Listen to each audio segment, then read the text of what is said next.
이 책은 12살 키라가 우연히 찾아든 강아지 한 마리를 키우게 되면서 그 강아지와 나누는 대화로 돈의 가치에 대해 배워가는 내용을 담고 있습니다. 말하는 게 머니와의 만남. 아주 오래전부터 내 소망은 개를 키우는 것이었다. 하지만 개를 싫어하는 주인집 아저씨 때문에 그 소망을 이룰 수 없었다. 아빠가 주인 아저씨와 의논을 해보았지만 소용이 없었다. 아저씨는 아빠의 말을 귀 기울여 듣지도 않았고 이 건물에 새들어 사는 사람들이 개를 좋아하지 않는다는 말만 되풀이했다. 그건 사실이 아니다. 우리 말고도 2층과 3층에 사는 사람들 중에 개를 키우고 싶어 하는 사람이 있기 때문이다. 진짜 이유는 주인 아저씨가 개를 싫어한다는 것. 아빠가 한 번은 이런 말씀을 하셨다. 이건 개를 좋아하느냐 싫어하느냐의 문제만은 아니야. 개를 좋아하지 않는 사람들은 대개 다른 사람들이 행복했으면 하고 바라는 마음조차 인색하다는 게 문제지. 그 이후로 나는 주인 아저씨를 유심히 관찰했다. 아빠의 말씀처럼 정말로 아저씨는 마음씨가 고약해 보였다. 엄마가 또다시 개 문제를 이야기했더니 내쫓겠다는 위협까지 했다. 난 다른 사람이 개 키우는 걸 막을 권리를 가진 사람은 아무도 없다고 생각한다.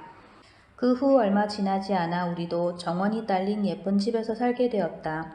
나만의 방이 생겨 얼마나 기분이 좋은지 마치 하늘에 붕 떠 있는 것 같았다. 하지만 부모님은 그리 행복해 보이지 않았다. 집을 사는데 계획했던 것보다 훨씬 많은 비용이 들었기 때문이다. 덩달아 내 용돈도 많이 빠듯해졌다. 그래서 나는 한동안 소원을 혼자만 간직하기로 했다. 무슨 소원이냐고? 당연히 개를 키우는 것이다. 그러던 어느 날 아침 엄마가 흥분한 목소리로 날 깨우셨다. 키라야, 빨리 일어나봐. 우리 집 앞에 다친 개가 누워있어. 난 침대에서 벌떡 일어나 밖으로 달려갔다. 정말이었다. 집과 차고 사이에 구석에 하얀 개 한 마리가 누워있었다. 숨을 헐떡대며 다시는 깨어날 수 없을 것처럼 잠들어 있는 모습이었다. 개를 살펴보니 뒷다리에 작은 상처가 나 있었고 피를 많이 흘린 것 같았다. 다른 개에게 물린 상처처럼 보였다. 아마 여기까지 몸을 질질 끌며 왔다가 기운이 빠져 잠든 모양이었다. 도대체 누가 이렇게 엉망으로 물어놨담? 난 화가 나서 중얼거렸다. 잠시 후 개가 눈을 뜨더니 커다란 눈으로 나를 바라보다가 몇 걸음 내게로 다가왔다. 떨고 있는 개가 너무 가여웠다. 손을 뻗어 개를 쓰다듬으려는 순간 개의 앞발이 매끄러운 돌 위에서 미끄러지더니 쿵 하고 넘어졌다. 나는 얼른 안아 올렸다. 엄마와 나는 개를 조심스럽게 안아서 차에 태우고 동물병원에 데려왔다. 친절해 보이는 의사 선생님이 조심스럽게 상처를 치료해주고 주사를 몇 대 놓아주었다. 개는 긴장이 풀려서인지 곧 잠이 들었다. 의사 선생님은 다른 개에게 물린 상처는 곧 나아질 것이라고 했다. 또한 이 하얀 개는 아주 순하고 영리한 레브라도르라는 종인데 이 종은 어린 아이들이 무척 좋아하는 개이며 맹인 안내견으로 제일 좋다고 했다. 의사 선생님이 이야기를 하는 동안 난 계속해서 개를 쓰다듬었다. 털이 정말 부드러웠다. 얼마나 귀엽고 사랑스러운지. 엄마와 내가 집으로 다시 데려올 때까지 녀석은 내내 잠들어 있었다. 나는 개를 부엌 구석에 조심스럽게 눕히고 그 곁을 떠나지 않았다. 다시 건강해질 수 있을까? 다행스럽게도 내 걱정은 쓸데없는 것이었다. 이 하얀 개는 아주 빨리 완쾌되었다. 그런데 문제가 생겼다. 그건 이 녀석이 어디서 왔는지 또 주인은 누구인지 아무도 모른다는 것이었다. 우리가 보호를 하고 있는 동안 주인이 나타나면 돌려주어야 하는 것이다. 솔직히 나는 주인이 끝내 나타나지 않기를 바라고 있었다. 아빠는 주인을 찾기 위해 광고를 하고 근처에 있는 동물보호소에도 전화를 하셨다. 그러나 이 하얀 개에 대해 아는 사람은 아무도 없었다. 이 녀석이 우리 집에 머무는 동안 부모님들도 점점 개에게 정이 들었다. 어느새 녀석은 우리 가족이 되어버렸다. 며칠 후 레브라도는 완전히 건강을 되찾았다. 신바람이 난 나는 건강해진 레브라도와 온종일 지칠 때까지 뛰어놀았다. 그날도 둘 다 기진맥진해 식탁 앞에 앉았는데 아빠와 엄마가 돈 이야기를 하고 계셨다. 난 그 이야기가 제일 듣기 싫었다. 내가 도무지 이해하지 못하는 문제인데다가 이상하게 돈 이야기만 나오면 엄마와 아빠가 불행해 보였기 때문이다. 이야기가 잠시 멈춘 사이 나는 분위기를 바꾸기 위해 말을 꺼냈다. 엄마, 아빠, 저 녀석 이름이 도대체 뭘까요? 그 순간 갑자기 여태까지 우리가 녀석의 이름을 모르고 있었다는 사실을 깨달았다. 걔도 이름은 있는 법. 나는 조금 떨어진 구석에서 자고 있는 사랑스러운 이 털복숭이를 뚫어져라 쳐다봤다. 원래 이름을 알 수는 없을 테고 녀석에게 잘 어울리는 이름을 지어주고 싶었다. 하지만 적당한 이름이 떠오르지 않았다. 나는 골똘히 생각에 잠겼다. 그 사이에 부모님은 다시 돈 이야기를 하셨다. 갑자기 아빠가 크게 한숨을 쉬며 말씀하셨다. 그놈의 머니. 아, 모든 게 다 결국에는 돈 문제군. 그때 한참 자고 있던 녀석이 갑자기 일어나 아빠한테로 걸어갔다. 그 순간 내 머릿속에 뭔가가 스쳐 지나갔다. 나는 머니라고 소리쳤다. 그랬더니 역시 녀석은 곧바로 내게 달려왔다. 난 이 개의 이름을 머니로 짓자고 제안했다. 녀석이 스스로 선택한 이름이기 때문이었다. 하지만 엄마는 별로 안 좋아하셨다. 걔 이름이 머니라니. 머니는 돈을 가리키는 영어 단어잖아. 반면에 아빠는 아주 재미있어 하셨다. 그렇게 나쁘지만은 않은 걸 머니라고 자꾸 부르면 돈이 생길지도 모르잖아. 그러면 걱정되는 일들이 해결될 테고. 물론 아빠는 그 당시만 해도 녀석이 진짜 그런 일을 하리라고는 상상조차 못하셨을 것이다.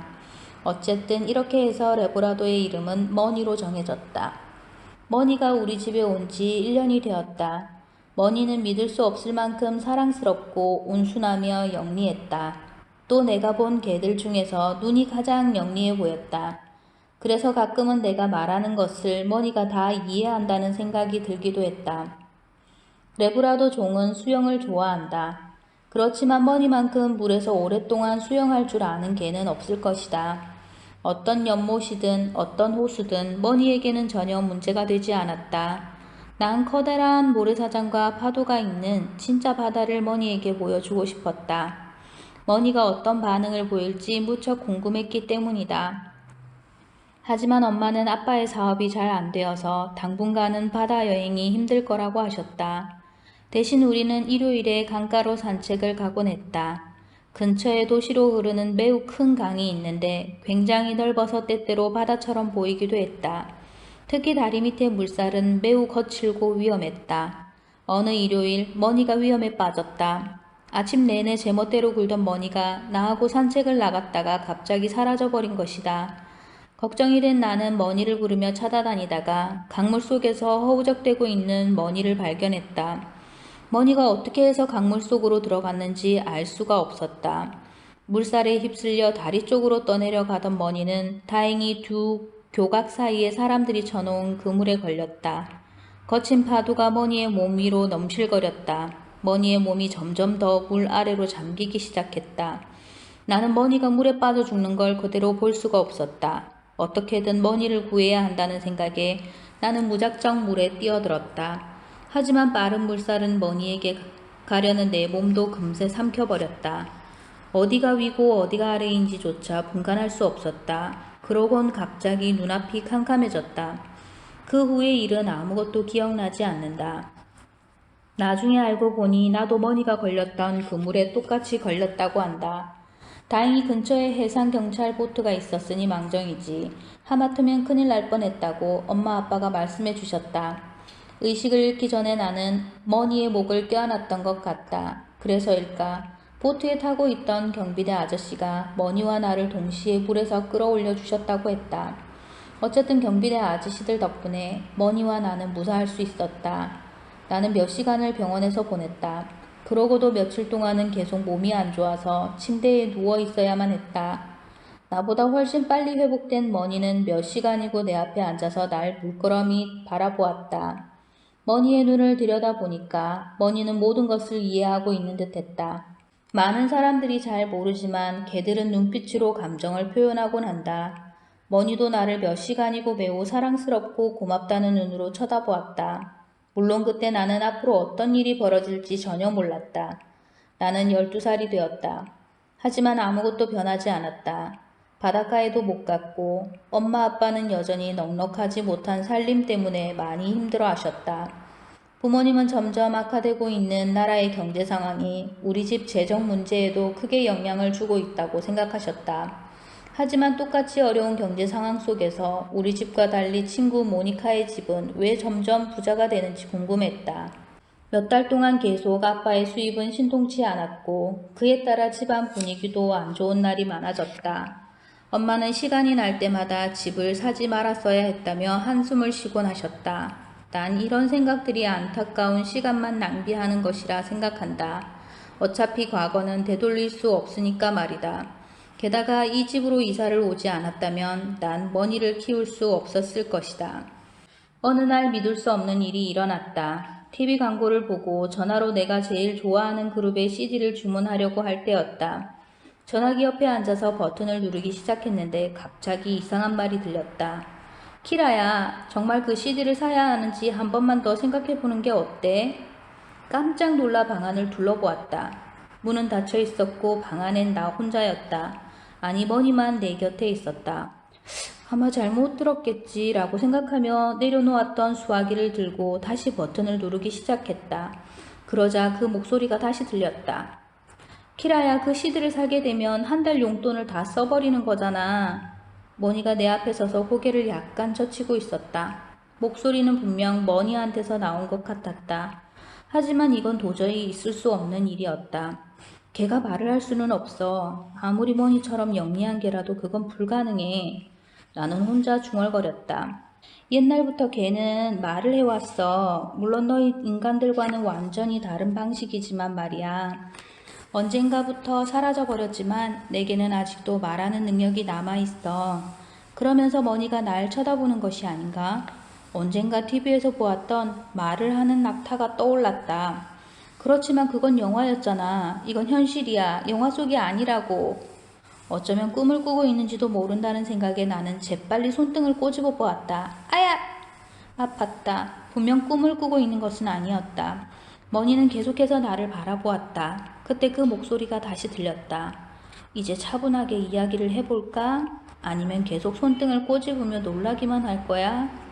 나는 아무 말도 할 수 없었다. 그런데 신기하게도 머니가 이야기를 할 수 있다는 것이 지극히 정상적인 것처럼 느껴졌다. 마치 머니와 몇 년 동안 이야기해온 것 같은 기분이랄까.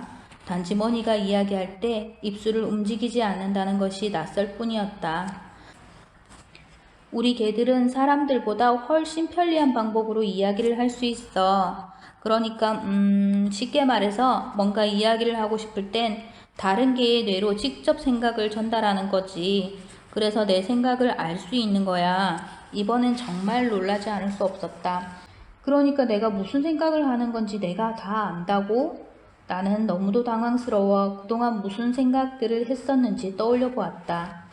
그러나 머니가 그 생각을 방해했다. 물론이야, 내가 무엇을 생각하는지 난 다 알고 있어. 이렇게 가까이 서 있을 땐 상대방의 생각을 어느 정도 읽을 수 있지. 그래서 난 내가 부모님의 어려운 살림살이 때문에 무척 슬퍼하고 있다는 것도 알아. 또 내가 똑같은 실수를 범하려 한다는 것도 알고. 처음엔 너와 말을 하지 않으려고 했어. 내가 말을 한다는 것을 사람들이 알게 되면 날 뿌리 안에 가두어 놓고 내 능력을 알아보기 위한 여러 가지 실험을 할 테니까. 그래서 난 아무에게도 내 능력을 보여주지 않았어. 하지만 넌 내 목숨을 구해주었기 때문에 특별히 도움을 주려는 거야. 그러니까 비밀을 꼭 지켜야 해. 아무에게도 말해선 안 돼. 난 머니에게 여러 가지를 묻고 싶었다. 도대체 어디에서 왔으며 예전의 주인은 누구인지, 또 누가 머니를 다치게 했는지. 그러나 머니는 내 생각을 중단시켰다. 우리가 이렇게 이야기할 수 있다는 것은 정말 큰 선물이야. 시간이 지나면 자연스레 많은 것을 알게 될 거야. 그러니 지금은 여러 질문으로 시간을 낭비하지 말고 오로지 한 가지 이야기만 했으면 해. 바로 돈 말이야. 왜냐하면 지금 너에겐 그것이 매우 중요한 문제이니까. 그렇지만 우리 엄마는 돈이 인생에서 제일 중요하다는 것은 아니라고 말씀하셨어. 나도 돈이 인생에서 제일 중요하다고는 생각하지 않아. 하지만 돈이 없어 궁지에 몰리게 되면 믿을 수 없을 만큼 돈이 중요해지지. 우리 둘이 강물에 빠졌을 때를 생각해봐. 그때는 우리가 물에서 나오는 게 가장 중요한 일이었지. 지금 내 부모님에겐 돈 문제가 그래. 부모님의 재정 상태가 너무 나쁘니까 끊임없이 그 이야기만 하시잖아. 말하자면 내 부모님이 바로 물에 빠진 상황인 셈이지. 난 내가 부모님과 똑같은 상황에 처하지 않도록 돕고 싶은 거야. 내가 원한다면 돈이 내 인생에서 얼마나 큰 힘이 되는지 보여줄까 해. 나는 이런 문제에 대해 한 번도 생각해 본 적이 없었다. 물론 엄마 아빠가 돈이 많았으면 하고 생각해 본 적은 있었다. 걔가 돈에 대한 최고의 조언자가 될 수 있을까? 라는 의문도 들었다. 그거야 시간이 지나면 알게 되겠지. 머니가 약간은 거만하게 웃는 것 같았다. 그리고 또 하나. 난 내가 진심으로 간절히 원할 때만 도울 수 있어. 그래서인데 이 문제를 진지하게 생각해 봤으면 좋겠어. 너희 사람들은 쉽게 스스로의 생각에 속는 것 같아. 그러니 생각하는 것을 적어두는 게 도움이 될 거야. 내일 아침까지 부자가 되고 싶은 이유 10가지를 적어보도록 해. 나머지는 내일 오후 4시에 함께 숲으로 산책을 가며 이야기하자. 난 돈이라는 무거운 주제를 배우기에는 아직 좀 어리지 않을까? 게다가 난 부모님을 통해 돈이라는 것이 결코 유쾌한 주제가 못 된다는 것을 알고 있었다. 내 생각을 읽은 머니의 목소리가 바로 들려왔다. 내 부모님은 내 나이 때 돈에 대해 제대로 배우지 못했기 때문에 지금의 어려운 상황을 맞게 된 거야.